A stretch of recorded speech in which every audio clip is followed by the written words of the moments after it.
ওয়ালাইকুম রহমতুল্লাহি ওয়া বারাকাতুহু। আজকে আমরা আসছি জাপানের সবচেয়ে ঐতিহ্যবাহী টোকিও বৈশাখী মেলা, যেটা জাপানের ইকিবুকুরো স্টেশনে অবস্থিত। ইতিমধ্যে আমরা চলে আসছি সেই টোকিওর বৈশাখী মেলায়, যেটা বাঙালির এক অন্যতম আমেজ এবং বাঙালির ঐতিহ্যবাহী উৎসব। জাপানে অনুষ্ঠিত হচ্ছে টোকিও বৈশাখী মেলা নামে যেটা পরিচিত।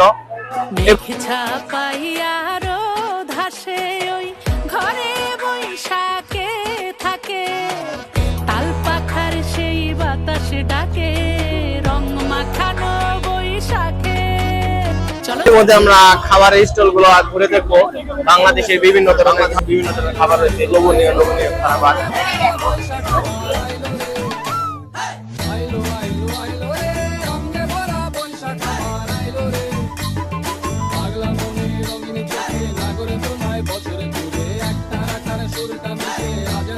ইতিমধ্যে আমরা নিচ্ছি পানিপুরি, যেটা আসলে বাংলাদেশে থাকতে ফুচকা নাম, এখন জাপানে আসার পর এটা হয়ে গেছে পানিপুরি। পানিপুরি খাচ্ছি আমরা, পানিপুরি।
জীবনে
না